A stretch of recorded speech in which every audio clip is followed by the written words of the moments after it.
So is that access point unplugged right now? It is. Okay. Yep.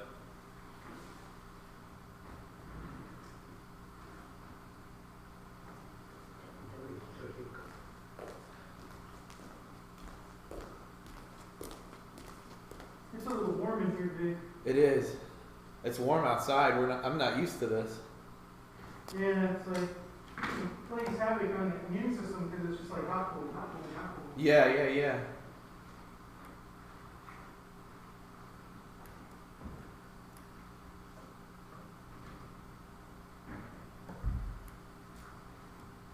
I think the battery's dead on this one. It's just flashes when I hit the power, or do I have to hold it, or? Oh, there we go. Yeah, Okay. you do have to Hold it. Sound check. Hello. City Commission meeting. Sound check. Hello.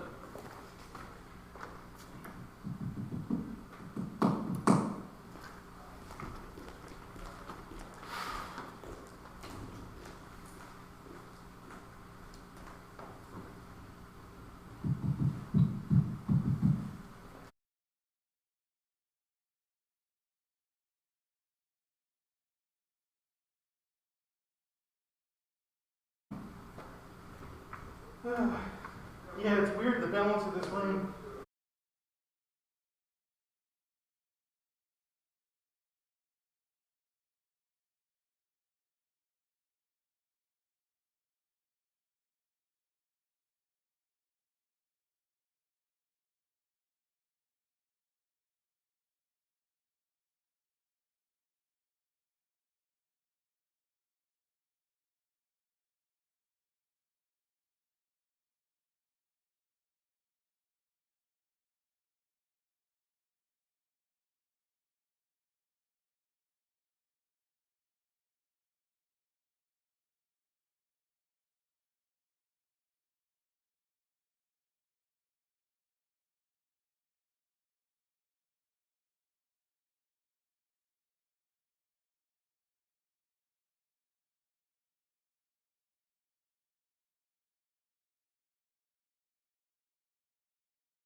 call this meeting to order on February 9th, 2021.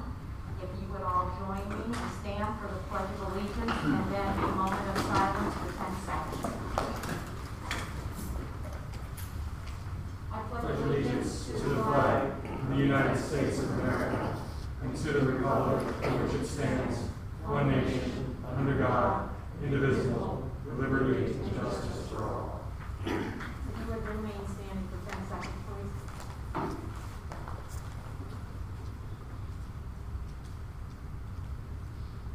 You may be seated. And would you please call the roll?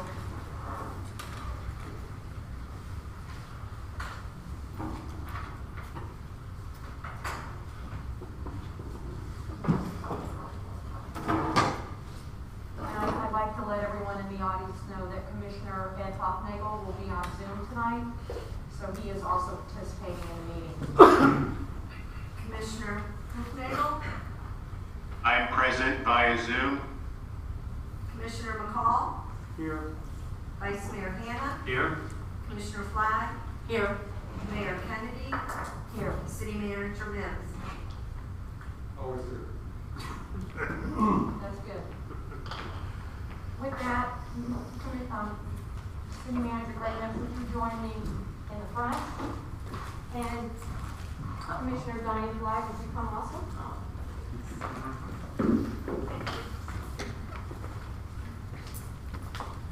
So, tonight is a special night beginning because our good friend Diane Flagg, who has been a commissioner for 2 years with us, she's also a very good friend of mine, will be leaving our commission.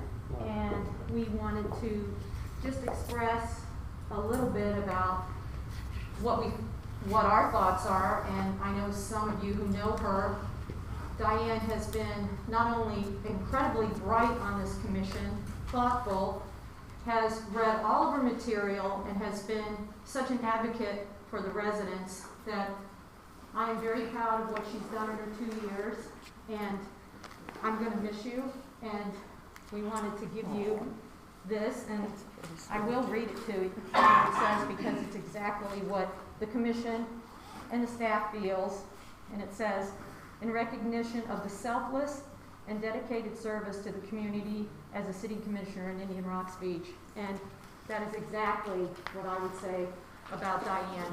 Not only has she been a great commissioner, but she has been an active member of Action 2000. Anytime that we have ever needed help on the food pantry, she has always been there to help donate. Any of the activities for the community, buys turkeys with the homeowners. I'm sure the rest of the commission will have things to say about her. And then Greg has also. Yeah. Thanks, Vicki. Just want to thank Diane for your 2 years of service. I remember when you first started talking about running, you came to City Hall and asked Dan Carpenter a lot of questions. And we tried to answer. I do have to admit, we didn't tell you the complete truth. You asked me at one point how many meetings a month. I said, it's just one meeting a month. And we've had a lot more than that. But we just, on behalf of the department heads and the staff, we just really appreciate everything that this is your commissioner picture. And there's a little something in there too. But thanks a lot. Thank you.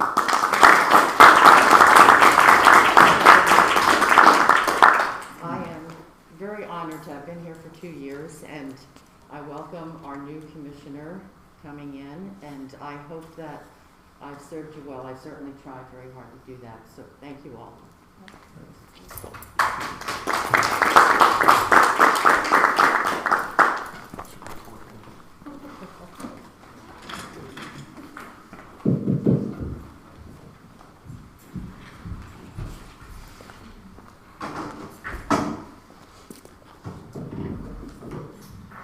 Well, I see that our sheriffs are here tonight, and normally that you submit your report, but if you have anything that you would like to come up and mention tonight? I'm sorry, I had a conversation with her before the meeting. We did not receive last month's report. Okay. So we'll just make that part of the next meeting as we all pull it up. So there'll be no report tonight. Okay. I'd still like him, is there any, he says something, I think he'd like to come up and say, so come on up for just a minute. If there's anything he wants to mention to the commission tonight. tell everybody that the sheriffs come 15 minutes before the meeting, so if anyone would like to speak to them privately, you are more than welcome to do that before the meeting. Mayor, I just took a quick look at some of the activity that occurred during the month of January without the official UCR stats or anything like that. And the biggest thing that I just want to comment on is it seems like at 710 First Street, which my understanding is it's an Airbnb, we're starting to get a lot of noise complaints from there. So the deputies on my shift have been going out there and documenting every time they have contact with the transients, residents that are coming in from out of state, wherever they're from. So we're addressing that at this point. Also, the deputies on my shift have attempted to reach out to the owner of the property just to see if we can try to get some sort of resolve to this issue. Okay. Does anyone have any questions for Sheriff tonight? We'll do double reports next month. That's correct. Okay. Okay. Anyone have any questions? Ed, on Zoom, do you have any questions?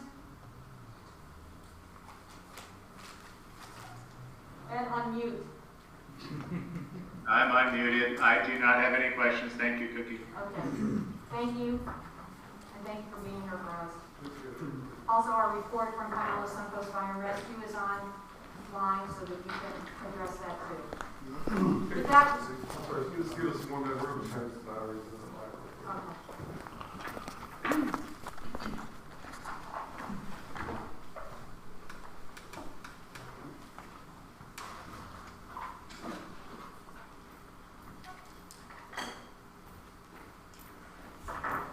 Well, we have Valentine's Day coming up.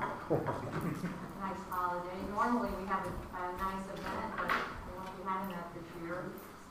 Hopefully by the summer we'll start doing some events again. We're hoping.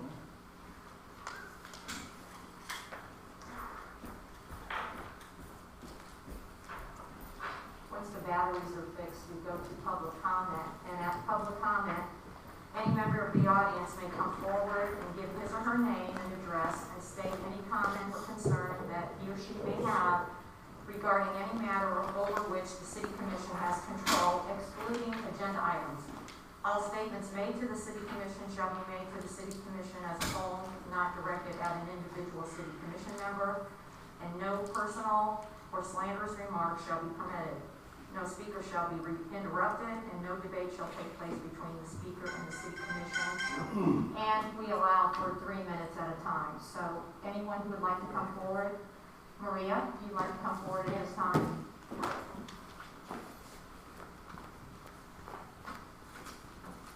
Good evening, everyone, and I'm Maria Heshmati, 315 La Hacienda. First, I would like to thank the Commission for passing the ordinance on the IRB resident decals and the temporary passes. I would also like to thank our city manager, Greg Mims, and Mike Kelly, who came to the pickleball courts a few days ago as an issue has happened in the pickleball courts, and they solved it in a very nice and professional way. I would also like to ask the Commissioner if there would be any way for our commissioners to reach out to Commissioners of Largo and Seminole regarding the pickleball courts and encourage them if they could build some more pickleball courts in those large cities. This has been an issue also on the Facebook and social media that has come up from other residents, not IRB residents, that everybody is frustrated and everybody is trying to find a way to solve these issues. We love to welcome and share our courts with everyone. It just simply the IRB courts are not large enough, or we don't have too many courts to accommodate this large group of players. With that said, thank you so much. Thank you, Maria. Yes, come forward.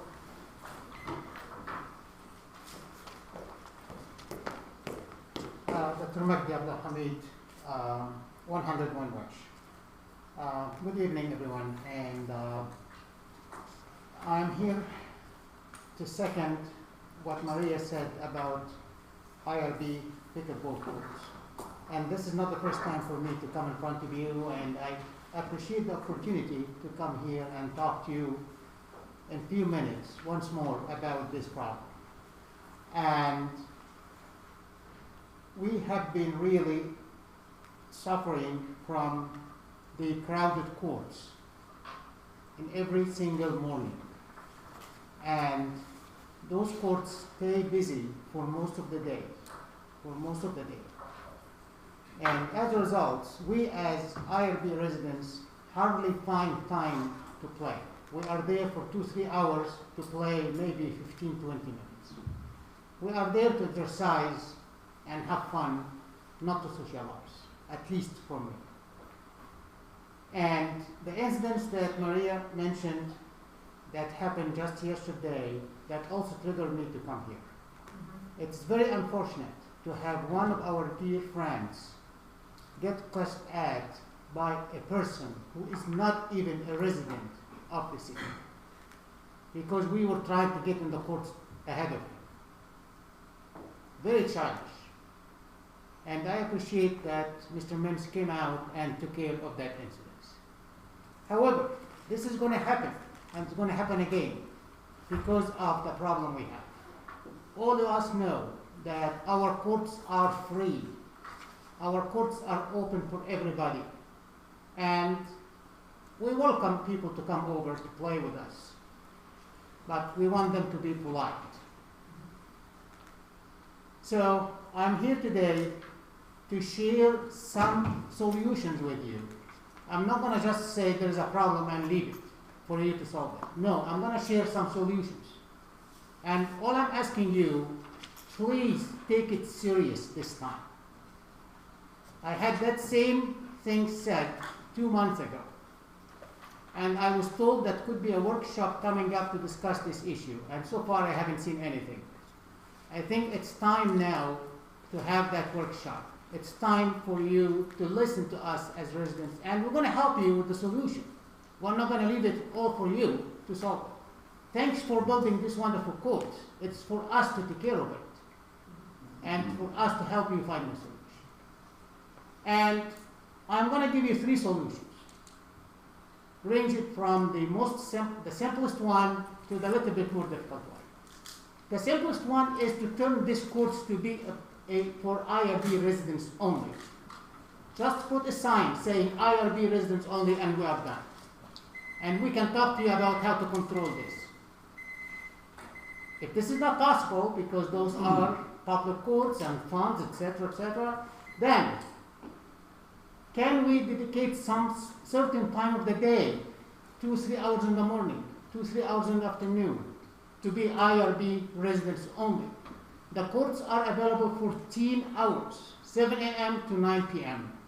All we are asking is we need to block these courts 2 hours in the morning and 2 hours in the afternoon for IRB residents only, or maybe IRB residents may allow to get a guest with them to play. These are 2 very simple solutions, will cost nothing except make a decision. The third solution I have for you will cost a little bit of money, but not much either, because we have the infrastructure. Convert one of these 2 tennis courts into 3 pickleball courts. If you go around the park at any time in the morning or during the day, for every tennis player, you're going to find 10 to 12 pickleball players sitting waiting for their turn. So Maggie, you have to wrap it up. Sure, thank you. So what I'm asking is to convert one of those tennis courts to 3 pickleball courts. We're going to have 5 total courts. We can dedicate 2 of them to IRB residents and have the other 3 open for public for fees. As we pay with both other cities, we pay to play. People should come here and pay to play as well. I understand that you guys have been trying to reach out to the other cities to get them to do their own courts, but this is not their problem. I don't think this will be the optimal solution. This is our problem, and we have to solve it ourselves. Thank you for your time. Thank you, Dr. Maggie. Is there anyone else who'd like to speak at this time? Yes.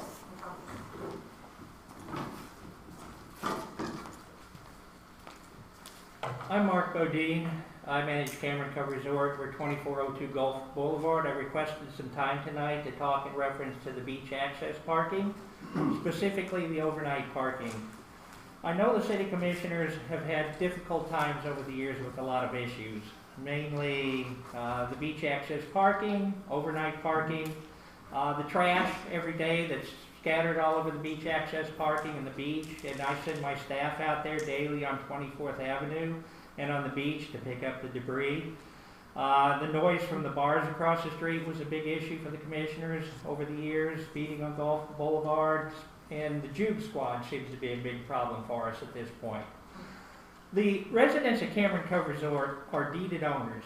They happen to be weekly deeded owners. Now, they're given a deed recorded in Pinellas County, so that makes them a property owner in Indian Rocks Beach. We've been graciously given over the years some beach overnight parking for some of our residents at the resort when they have guests or friends or relatives come to the resort, because our parking is very limited too. And we've been able to share that with them, that they can park on the beach access overnight. But they have to understand that there's a handicap spot, there's 4 residents only spot, and any other spot we've been able to get the little stickers that hang from the rearview mirror. I am asking that the commissioner and the city look into this overnight parking for the owners of an Indian Rocks Beach. And I've heard other owners saying that, you know, why can't we get free parking for overnight? The issue is not the overnight parking. The issue is the day parking. When everybody in Tampa Bay wants to come to Indian Rocks Beach because there's free parking here. The overnight parkers are people that live in Indian Rocks Beach or deeded property in Indian Rocks Beach, or their friends or their guests. The commission approved a charge for the overnight parking. I have no issue with the charge, but there's a 3-night maximum stay. Now, our ownership at the resort is 7 days from Saturday to Saturday. So how can I get a 7-day parking permit?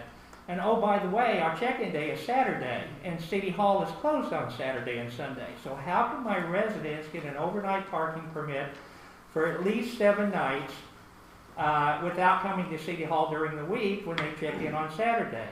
Is there some option that they can purchase this permit online ahead of time before they get to the resort? And, you know, on the weekend? You know, I'm asking these questions because I know these are some hard answers that the commission needs to look at.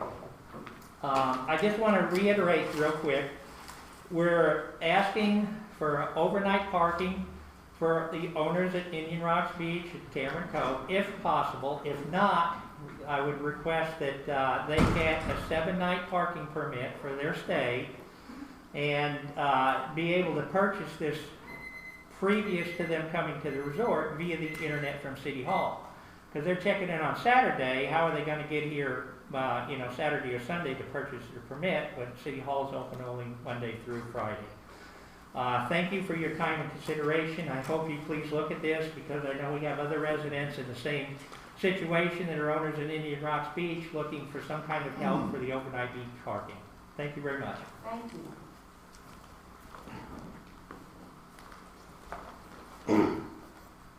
Madam Mayor, Commissioners, my name is Trent Wolfersberger. I'm a resident of Lithia, Florida. I'm a property owner at 2 15th Avenue in Indian Rocks Beach.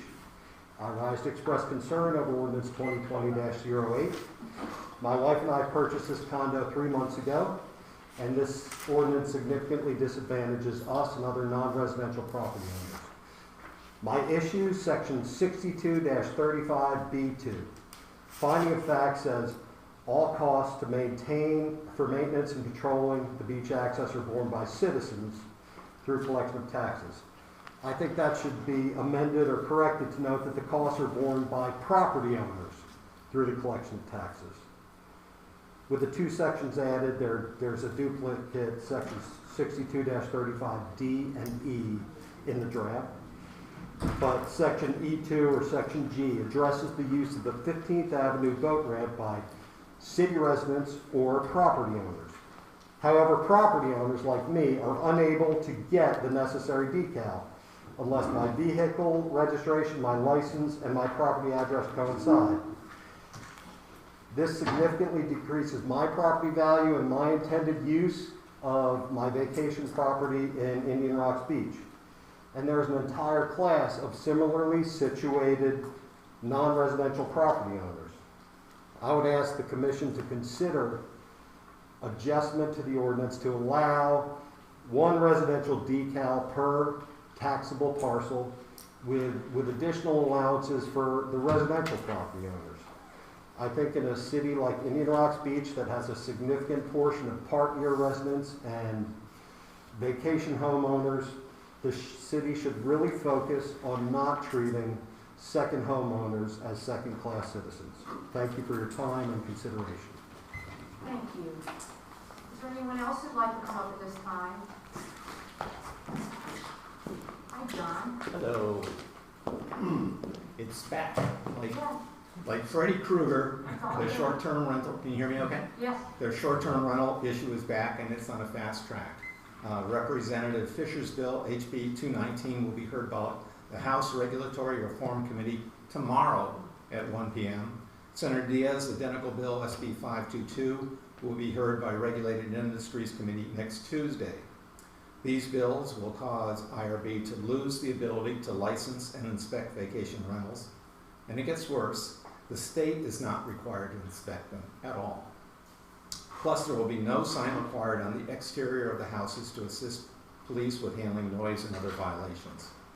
I want to thank you for writing a letter to Senator Diaz, and I hope you take similar action tonight to send a letter to the Ways and Means Committee, the second stop for HB 219. Our representative DeSiglia sits on Ways and Means. Have any of you talked with him? Please tell him to vote against the bill, or at least amend the bill, to require the state to inspect vacation rentals as they do for hotels, and require signs on the exterior of the houses with a license and contact number. And this year, we're in greater danger. Last year, we had funded articulate allies in the associations that were representing condos and HOAs. However, we've lost them this year because the new bill now exempts them. The bill sponsors are waging a divide and conquer strategy. I hope you will personally immediately contact the committee members for SB 522 being heard on February 16th. When this commission meets again on March 9th, it's too late. Some of us are painfully aware that STRs, short-term rentals, are a cancer. They devour peace in our residential neighborhoods and force long-term residents to leave. Tonight, I'll send to you the email I sent the reps on those committees, along with their email addresses to make it easier for you if you want to contact them. Writing a couple letters is much better than doing nothing. And I thank you for that. Beyond that, I hope you make fighting preemption bills and vacation rental bills now a top priority for IRB's commissioners. As just one example, funding lobbying efforts would be a good start, and I have others if you want to hear about those sometime. Thanks for your consideration. Thank you, John. Is there anyone else? Hi, Don. John House, 21 Fort Beach Trail. So last meeting, when y'all talked about the parking overnight in the beach accesses, there's several people that have probably about 100 years cumulative living spoke about not restricting our ability to have our guests park overnight. One person out of the audience spoke in favor of not letting us park overnight. I don't know, maybe they're a vampire or something, but I can tell you something. At 21st and 22nd, overnight, the average person over the past 5 years, there's been maybe one car parked between the two of them, maybe a week. It's not a problem, people parking overnight. And to deny those people that pay taxes, I know you think that doesn't matter, but people that pay taxes and live there and let those parking places sit vacant because of some misguided direction, it's insipid. I just don't understand how that happens.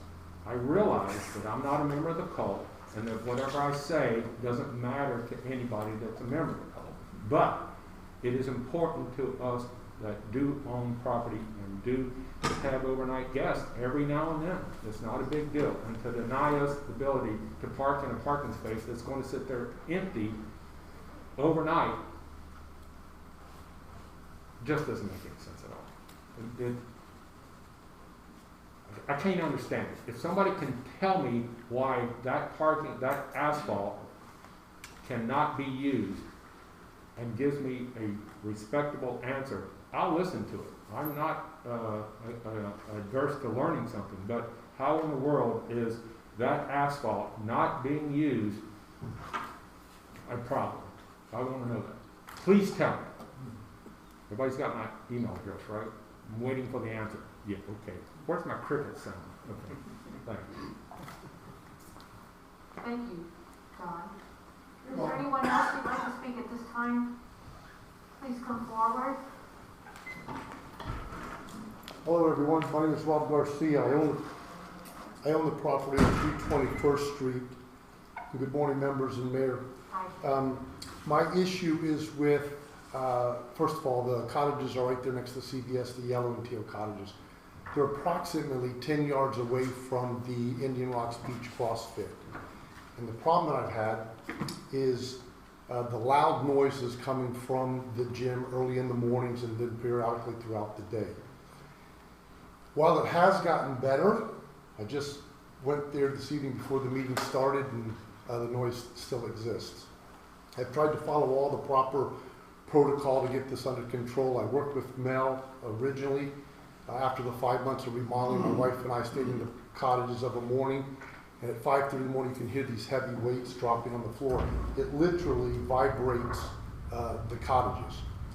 So after getting nowhere with Mel, the owner of IRB CrossFit, went through, started working with Mike on it, went to the sheriff's department. The sheriff said, the deputies said, hey, this is controlled by IRB.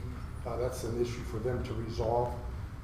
So went back to Mike to get some resolution on this, and the way Mike handled it was he actually went to her and said, hey, let's take a look at this.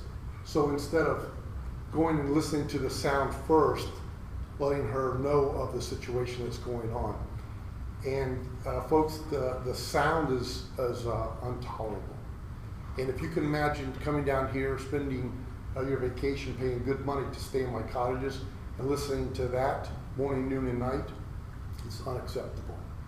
So with that said and done, this is an issue that I've been working with Mike on. While I mentioned earlier, while I think there has been some improvement, recognition where due, it's still nowhere where it needs to be.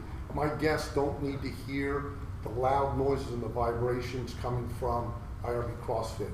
One other note that the deputy said, I took him into the property. Again, I mentioned to you it's approximately 10 yards from the back door. He said, your windows are rattling, and they're hurricane-proof windows, so you can imagine the vibration and sound that's coming from these heavy weights. So again, I've tried to follow the protocol, started with the owner, worked my way down, I've gotten nowhere, so now I come to the board and ask for y'all's help. Thank you very much. Thank you. Is there anyone else who'd like to come forward at this time?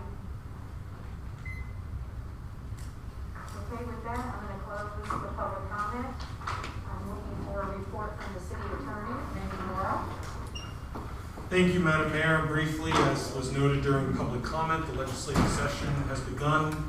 Bills are being filed, among which include short-term rental bills. This body last month asked the manager and me to coordinate correspondence from the city. You have, I believe, a draft of that correspondence before you to go, and it's presently addressed to the governor with copies directed to... Excuse me, I did not give them a copy. Oh, okay. Okay, sorry. I have a copy in front of me of the draft that I have. The draft is directed presently towards the governor, Pinellas County Legislative Delegation, Florida House of Representatives Regulatory Reform Subcommittee, Pinellas County Mayor's City Commission, Senator Manny Diaz, and Representative Jason Fisher, author and co-sponsor of House Bill 219. The correspondence generally communicates a desire for the legislature to, at the very least, to restore home rule powers, or at the very least preserve them. The current, both bills presently propose regulation, which we discussed last year, whereby you can regulate aspects of short-term rentals that do not have to do with duration or frequency. You cannot prohibit them, but any regulations imposed on short-term rentals would have to be imposed on all residential properties. As this issue's been presented over the past several years, both in the legislature and in these chambers, the common feedback from the public and otherwise, it's this simple. It's a business operating in a district, in a residential district. Let's address it that way. That's not the paradigm that the legislature has chosen to adopt. This would codify that.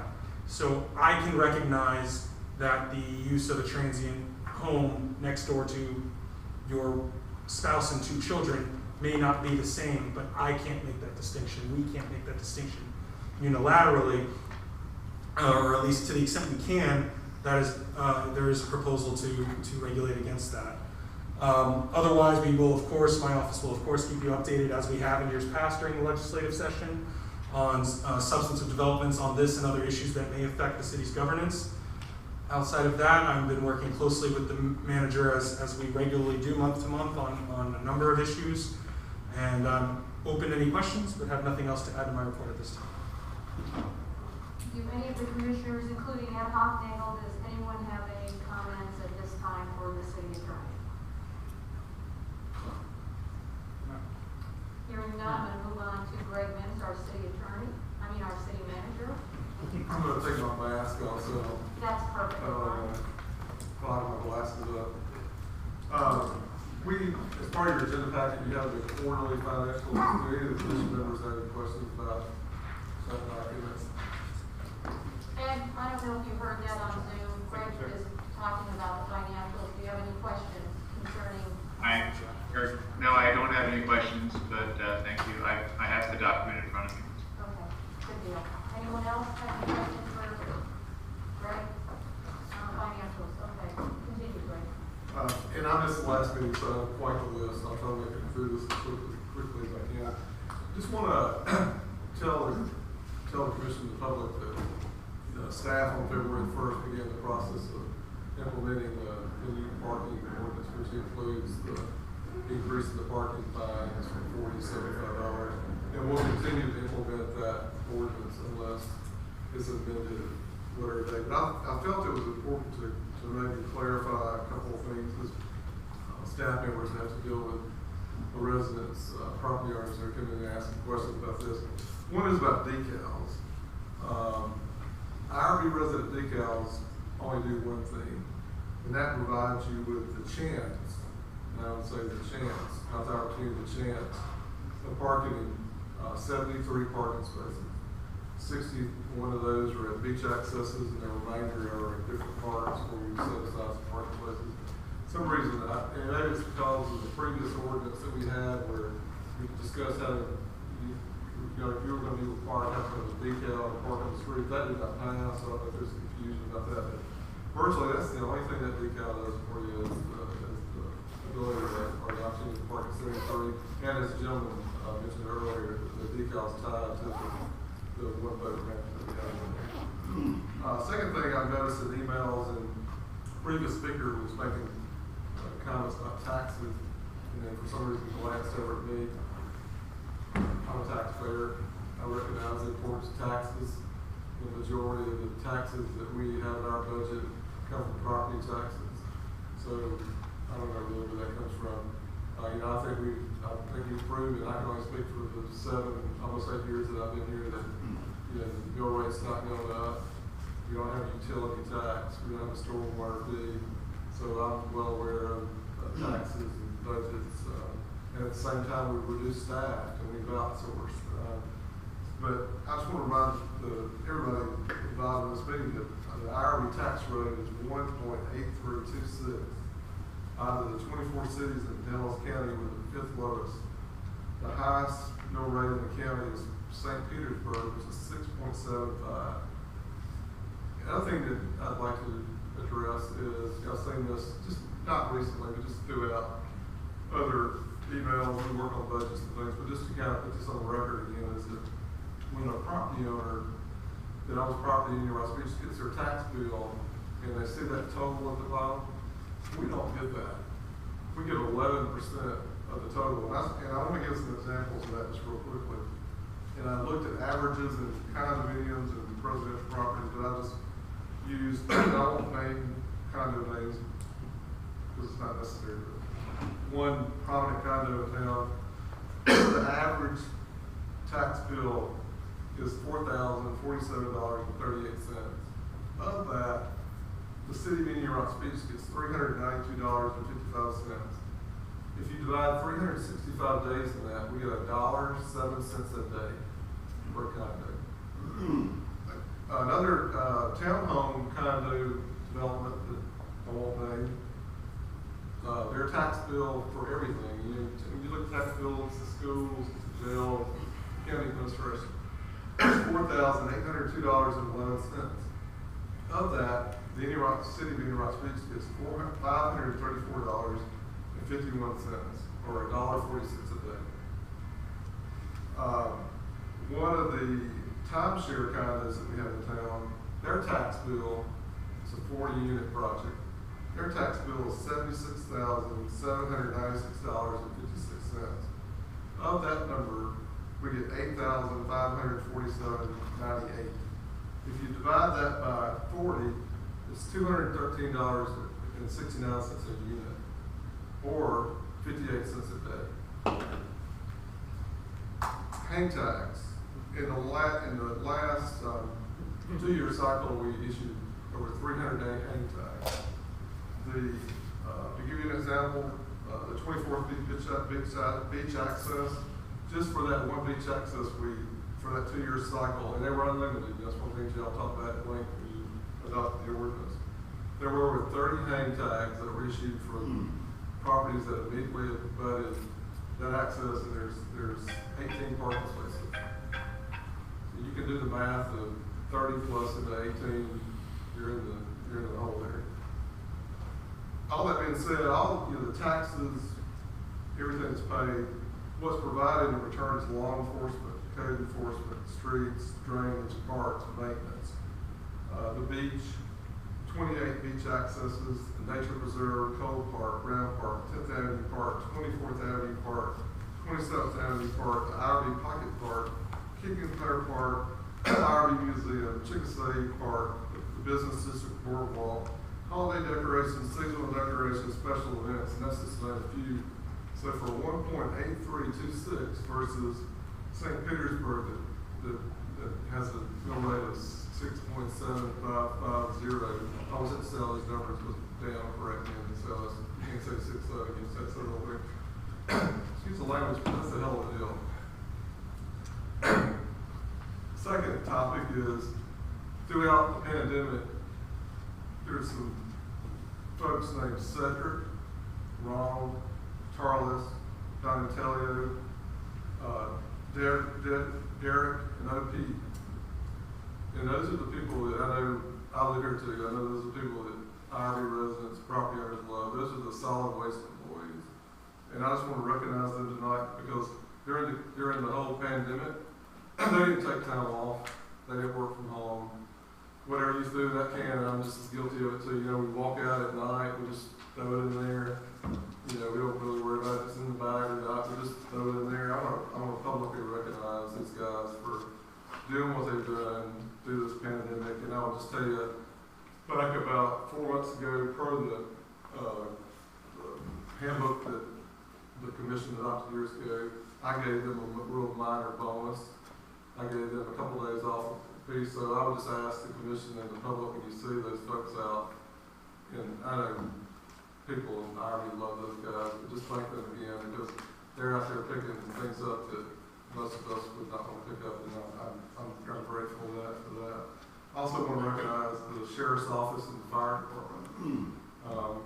Although those two entities are not directly under my supervision, I deal with and have interactions with them every day. The Sheriff's Office more than the Fire Department, thank goodness. And I just want to publicly thank them for everything they do. They deal with a lot of things, a lot of things. And the pandemic has also been hard on people, from overdoses to suicides, and I have firsthand knowledge of some of that. And just, Derek, when you see those folks out, they need to be kind of back right now too. CARES Act, the county allocated $83,890.92 to Indian Rocks Beach for COVID-related expenses. Dan Carpenter's worked real hard on this today.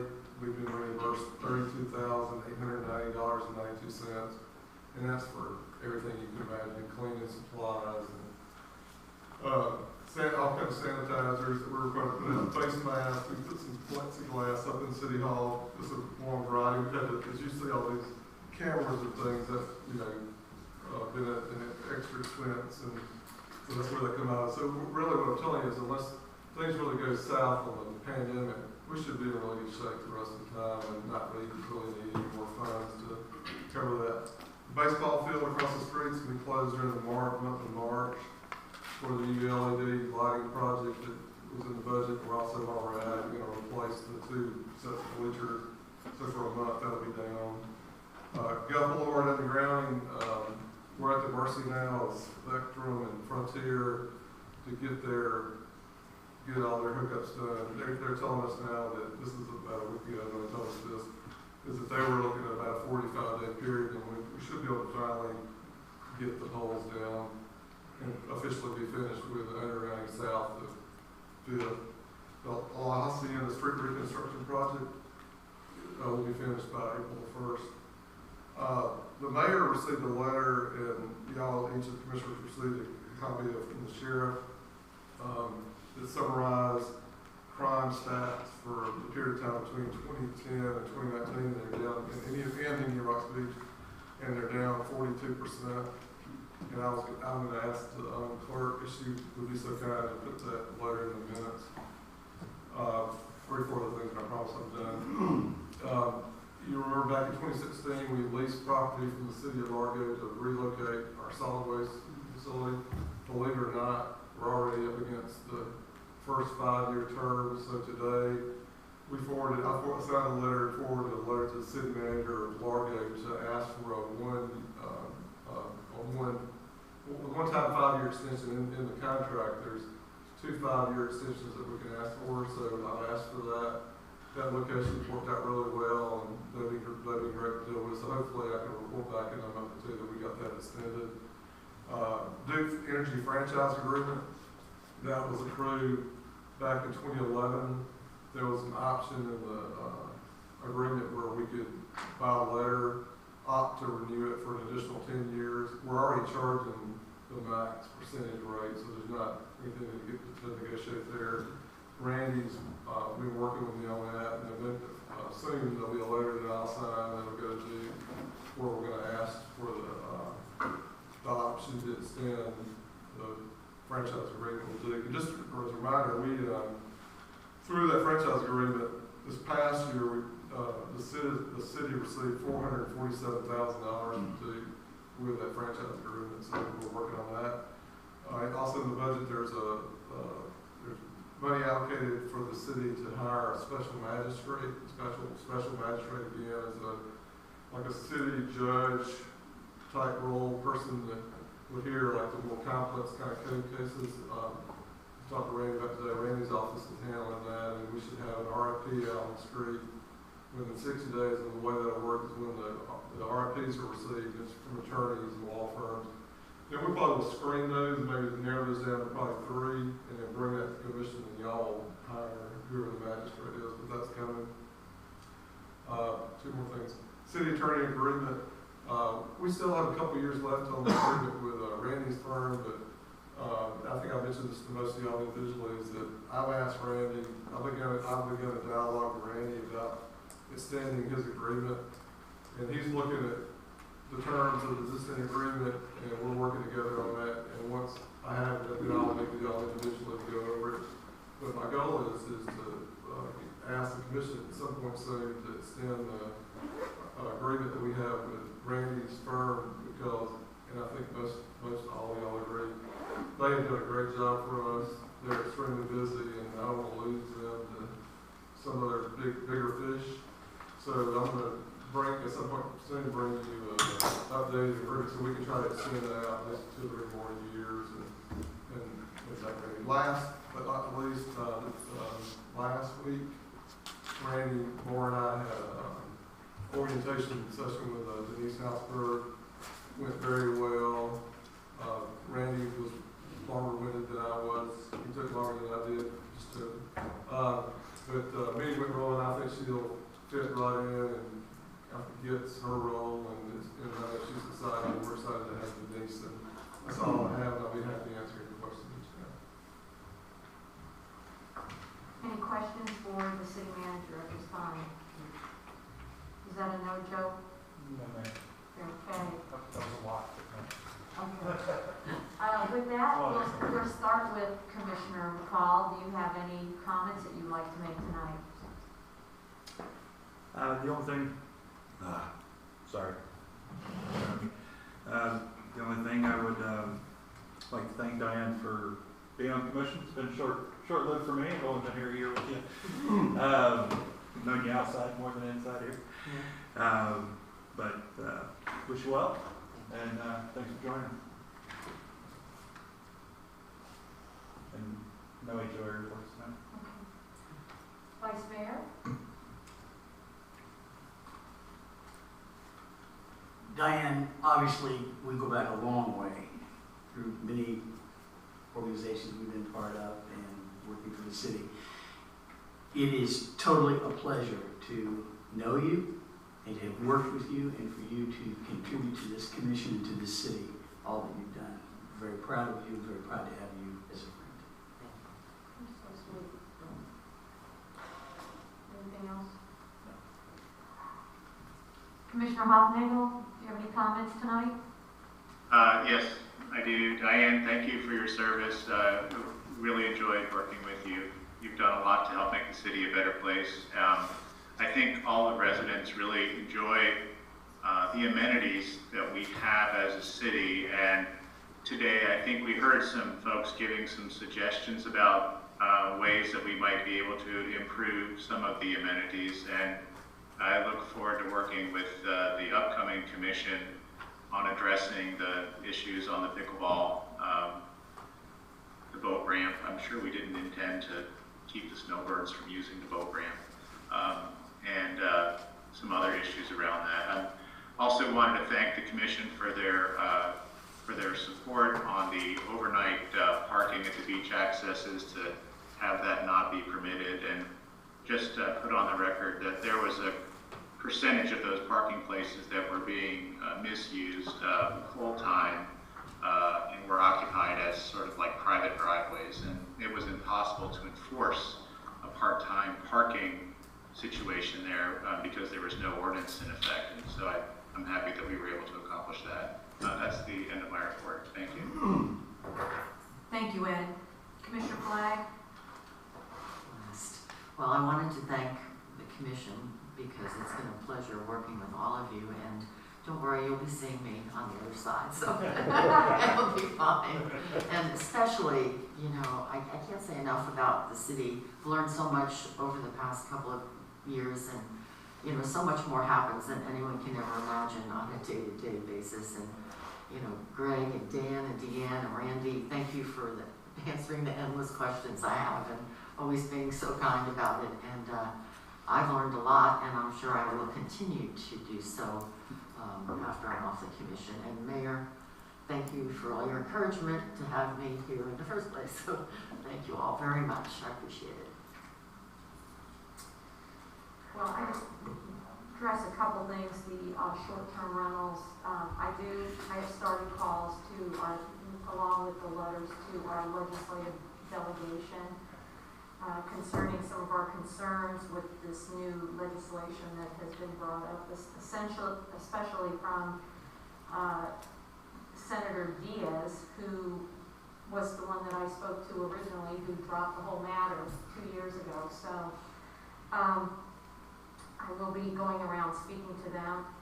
A couple comments made about the pickleball courts. I just want to say that I have been in touch with the Largo Commission, several of the commissioners, Donna Hawk, Vice Mayor Jamie Robinson and Commissioner Michael Scott. I had an in-depth conversation with the head of their recreational department concerning the pickleball courts, and Mayor Woody's a good friend of mine, and I suggested that maybe all of the pickleball people who are interested in seeing Largo do some added pickleball courts to go to a meeting, one of the Largo Commission meetings, and speak at one of their meetings. As far as, I did want to say one thing about one of the speakers and the CrossFit and the vacation rentals. I did speak to the owner of the CrossFit at great length, and we had a very nice conversation.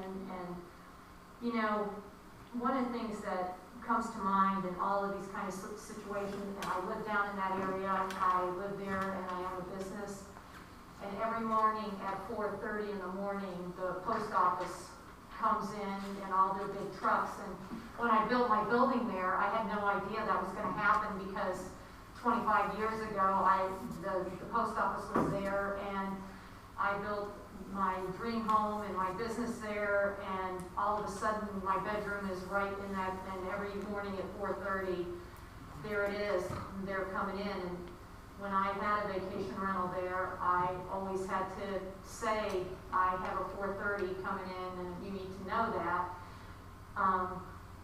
But on the other side of that, I want all of our businesses to be good neighbors and try to help each other, because especially in the kind of situation that we're in right now, none of the businesses, including the vacation rentals, are not up to, you know, doing the kind of business that they would normally do, which I hope will come back by the summer. And the owner of CrossFit has definitely said that she will do everything in her power to be as good of a neighbor as she possibly can. You know, being in a commercial district, the setbacks are different, and there isn't. You know, I walked all around there, I looked at it myself, and let's try to work it out amongst each other, because, you know, you both have, your buildings are beautiful, what you did to those, I love them. My new shepherd, who I was going to bring tonight, but I'll bring her on another meeting that I just adopted, 6 years old. Her name is Luna, and I noticed that one of yours, you named one of your vacation rentals Luna. So I just, you know, I love our businesses here, and I think that we're all out there trying to do our very best to make a living, and I just think that if we are thoughtful and kind and try to work together, that we can make this work until we can open up and things are better. So I just wanted you to know that I did stop and have a conversation. Thank you, Mayor. Appreciate that. And with that, I just, again, happy Valentine's Day to all of you. I think, and I want to say something about the Bucks. I mean, are we not going to say something about the Bucks? I wrote an email to Greg, and I said, I would like to, and I don't know when we can do this, but I would like to give a key to the city to the team. And so I don't know how we'll do that, but at some point we'll write a letter and see that if a couple of them can come here, and I know that Indian Rocks Beach is a Buck city, and even those that might have been for Kansas City, there's still love the Bucks too. So hopefully maybe we can put something together with the Buccaneers. And with that, Diane, I'm still going to be friends with you for the rest of my life, so I'm good with that. And let's go on, and we'll go to additions and deletions. I don't think we have any tonight. And we'll move on to consent agenda. Do we have a motion? Madam Mayor, there is one item on the consent agenda. I just saw that. It's item A, approval of the January 12, 2021 City Commission regular meeting minutes. Thank you. And do we have a motion for the consent agenda? I'll motion to accept the consent agenda. And is there a second? I'll second. Second. Is there any comments from the maker or the second? No. Okay, Pam, will you call the roll? Juan Rodrigo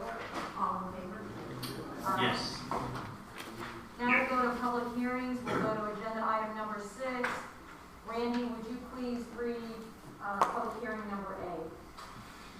Happily, Madam Mayor, public hearing item A, ABT 14-2021. This is a quasi-judicial proceeding for the property at 215 Gulf Boulevard, Rick Daddy's Eatin' Fresh, considering a 2 COP alcoholic beverage use designation, beer, wine, by the drinker in sealed containers for consumption on or off the premises where sold, to Rick Daddy's Foods LLC, doing business as Rick Daddy's Eatin' Fresh, which establishment is located at 215 Gulf Boulevard, Indian Rocks Beach, Florida, and legally described as Indian Rocks Beach, Block 5, Lots 1 and 2, parcel number 12-30-14-42858-005-0010, Madam Mayor.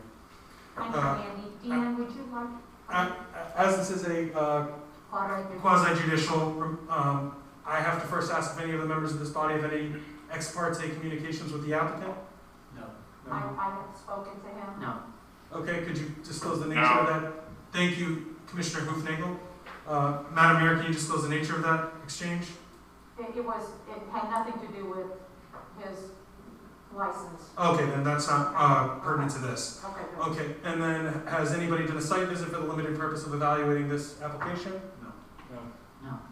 All having responded in the negative, will anybody who intends to offer testimony on this issue, that would include staff and members of the public wishing to speak on this matter before the commission, please stand and raise your right hand and be sworn in.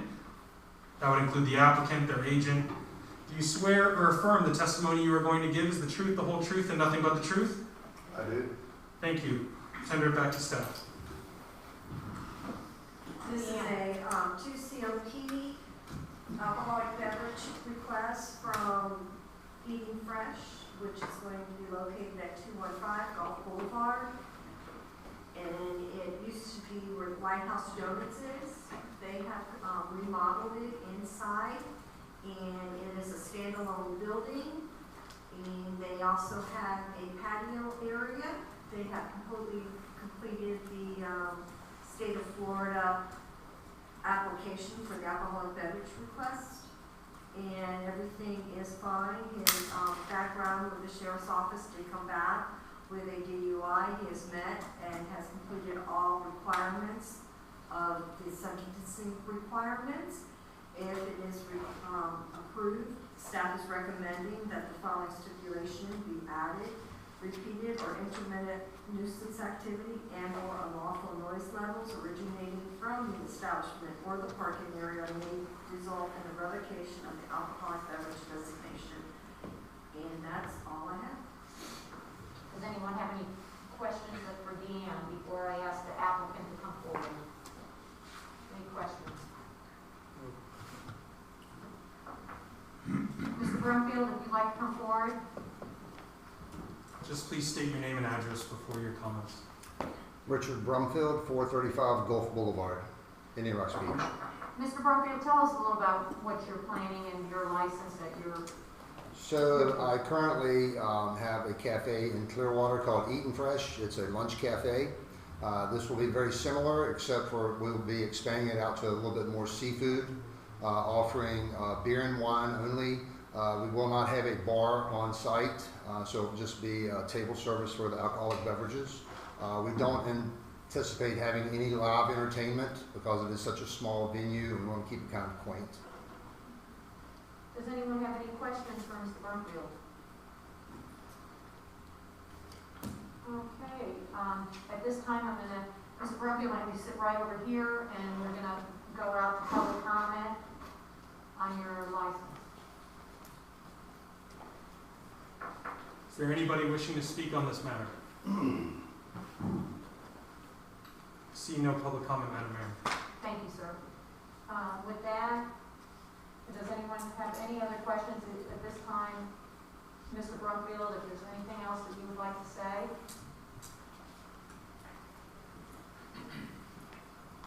I would just like to thank the commission for taking a look at this, and we'll do a really good job for the city. Thank you. Okay, with that, is there a motion? Mayor, I would like to make a motion to approve the ordinance with an amendment that says repeated or intermittent noise or nuisance activity and or unlawful noise levels originating from the establishment or the parking area may result in the revocation of the alcoholic beverage designation. Thank you. Is there a second? Is there any comments from the maker? I would like to thank the applicant for investing in Indian Rocks Beach. I look forward to a successful business launch, and I'm really happy that our city continues to evolve and grow with this kind of investment. Thank you. I echo Ed's words and wish you the best. Okay, at this time, if there are not any more questions, I'm going to look for Deanne to call the roll. Commissioner McCall, Yes. Commissioner Flag, Yes. Vice Mayor Hannah, Yes? Commissioner Hufnagel, Yes. Mayor Kennedy. Yes, motion carries. Yay, Mr. Brumfield. When will you be opening? Do you know when you'll be opening? Soon. Tomorrow. We'll have beer and alcohol, we'll have beer and wine soon, that's for sure. So, One of the things that I do want to say is we have been very blessed with businesses opening during the pandemic. I mean, that is just incredible. And so I went to all of our businesses. I hope everyone who's listening and everyone who's in the audience to support. I know Rick makes a hell of a fish bread, so and lots of other things. So I hope everyone will stop by. And you're going to have to go, and you have an outside area. correct. People can sit. Okay, he's done a really good job with that. With that, we're going to move on to 6B, ordinance number 2021-01. Randy, would you read this? Happily, Madam Mayor, this is City of Indian Rocks Beach ordinance number 2021-01 on second reading. An ordinance of the City Commission of the City of Indian Rocks Beach, Pinellas County, Florida, amending the fiscal year 2020-2021 budget, appropriating additional funds for employee wages, including specified charter officers, providing for severability, and providing for an effective date. Whereas on September 17, 2020, the City Commission approved ordinance number 2020-03, adopting a budget and appropriated funds therefrom for operating expenses for the City of Indian Rocks Beach for fiscal year 2020-2021. Whereas the total approved budget for fiscal year 2020-2021 was $5,812,540, of which $3,711,010 was allocated to the city's general fund and $1,354,530 to the solid waste fund. And whereas the adopted budget did not include any pay increases for city employees, as the City Commission determined to revisit that topic after the first fiscal year quarter so as to determine the budgetary impacts of the current national economy and pandemic. Whereas the City Manager has advised the Commission that state revenues received by the city are performing ahead of projections, which informed the original budget recommendation, and city expenses related to county permitting have dropped substantially. Whereas based on this new financial data, the City Manager has recommended a budget amendment so as to account for these unanticipated funds, and further that these funds be used to allow for a 3% pay increase for all non-contract employees.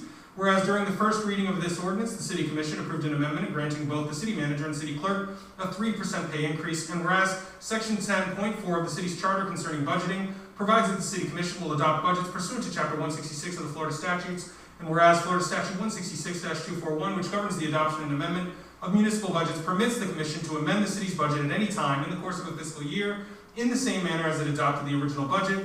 And whereas the City Commission finds that there will be sufficient funds for the remainder of the current fiscal year to allow the City Manager's recommendation of a 3% pay increase to be implemented. Now, therefore, be it ordained by the City Commission of the City of Indian Rocks Beach, Pinellas County, Florida, that Section 1, the City of Indian Rocks Beach fiscal year 2020-2021 budget, as adopted by ordinance number 2020-03, is hereby amended to include an additional $28,360 for those not looking, there's an extra zero somewhere. $28,360 with $20,640 allocated to the general fund and $7,720 allocated to the solid waste fund.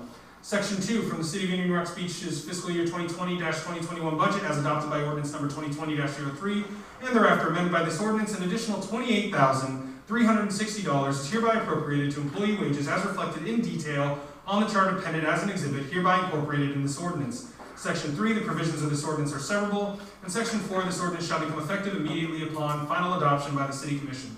This has been a second and final reading in full, Madam Mayor, of City of Indian Rocks Beach ordinance number 2021-01. That was very impressive. I If you ever reach for a kid to go to bed. With that, Greg, would you like to make any comments on this? I know we've talked about. Randy, can you repeat that again? No, basically, it's we held off on pay raises to wait and see what revenues, were looking like. Unfortunately, they're coming in ahead of schedule. At 28 million, I probably will be resigning in the morning. Seriously, the simple fact is it's a 3% raise, and we appreciate the commission considering it. The department heads and employees work hard every day to do things efficiently and save money, and that's helped, and the state revenues have been higher than projected, so thank you.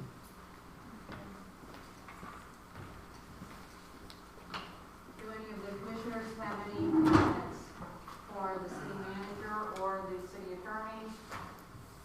Ed? I do not. You do not, okay. With that, I'm going to go out to public comment. Is there anyone who would like to make a comment this time on ordinance number 2021-01? Hearing none, I'm going to close the public comment, and I'm looking for a motion. I'll make a motion to accept ordinance number 2021-01, second and final reading. Is there a second? Second. Commissioner Hall, second the motion. Are there any comments from the maker or the second? No. Hearing none, Deanne, we can call the roll. Commissioner Hufnagel, Yes. Vice Mayor Hannah, Yes. Commissioner Hall, Yes. Commissioner Fly, Yes. Mayor Kennedy. Yes. Motion carries. With that, we'll go to agenda item number 7, other legislative matters. We do not have any tonight. We don't have any discussion items. Is there any other business to come before this board tonight? Yes. For the record, so everybody would know that you all asked recently to schedule a work session about pickleball, and we're going to do that at the April City Commission meeting, so that's what we'll do. Okay, just for the record, that we will in April have a meeting concerning the pickleball, so that's April 13th, very good. Without any, Yeah. Cookie, I have one other just item to Yes. just remind. Since we've approved the license for Rick Daddy's, those parking places were allocated to the alcohol license for the off the grid. So any changes to that license, should it come up to the commission again, the parking would have to be reevaluated. absolutely. Absolutely.